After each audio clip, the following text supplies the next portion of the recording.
आपण पाहत आहात शिवभीमक्रांती महाराष्ट्र न्यूज चॅनल।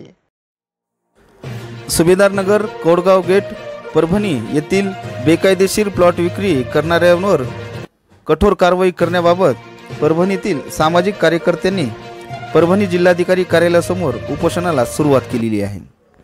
यासंबंधी या विषयाशी निगडित तत्पूर्वी विभागीय आयुक्त छत्रपती संभाजीनगर, विभागीय वनसंरक्षक अधिकारी कार्यालय जिल्हा परभणी, अधीक्षक अभियंता जायकवाडी पाटबंधारे विभाग छत्रपती संभाजीनगर, जिल्हाधिकारी परभणी आणि परभणी शहर महानगरपालिका आयुक्त यांच्याकडे सातत्यपूर्ण याचा पाठपुरावा करण्यात आला होता।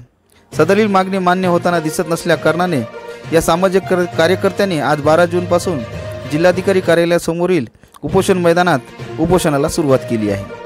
परभणी शहरातील सर्वे नंबर 553-1 व survey number 553-1B सुभेदारनगर Kodgaon gate येथील बेकायदेशीर प्लॉट विक्री करणाऱ्या व्यक्तींवर कायदेशीर कारवाई करणे याबाबत जिल्हाधिकारी यांना निवेदन देत हे आमरण उपोषण सुरू केलेले आहे। सामाजिक कार्यकर्त्यांनी असा आरोप लावलेला आहे की प्लॉटिंग बाबत बनावट कागदपत्रे तयार करून ही प्लॉटिंग विक्री केली जात आहे। संबंधित व्यक्तींवर योग्य ती कायदेशीर कारवाई करत लवकरात लवकर कारवाई अन्यथा उपोषण करण्यात येत आहे। या निवेदनावर वाजेद खान, जहांगीर खान, सत्तार खान, नूर खान शेख, शाहदा शेख, आयुब, राजीव सखाराम वानरे, यशवंत भीमराव सोनवणे यांनी सहभाग घेतलेला आहे। जी शासकीय जमीन आहे ती शासनाने शासनाच्या ताब्यात घ्यावी। तिथं जे बेकायदेशीर प्लॉट विक्री झालेली आहे ती प्लॉट विक्री तात्काळ थांबवावी। बेकायदेशीर म्हणजे नेमके कसे बेकायदेशीर? त्या गुंठेवारी पद्धतीने आम्ही नकाशा जोडून दिला सोबत आमच्या निवेदनासोबत।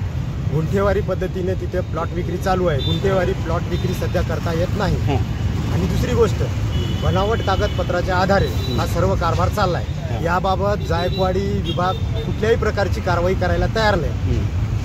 बरेच जणांनी वेळोवेळी तक्रारी निवेदनं दिलेली आहे जायकवाडी विभागाला, परंतु त्यांनी कुठल्याही प्रकारची कारवाई केलेली नाही।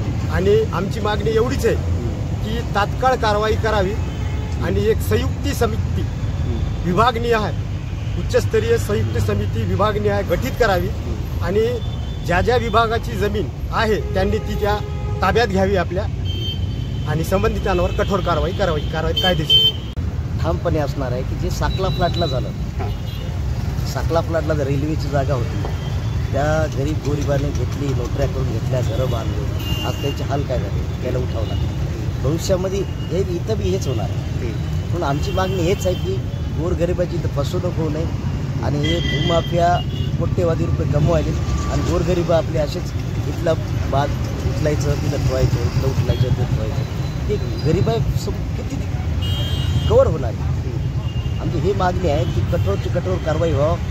जे साकला प्लॅटला झालं आहे ते इथं होऊ नये।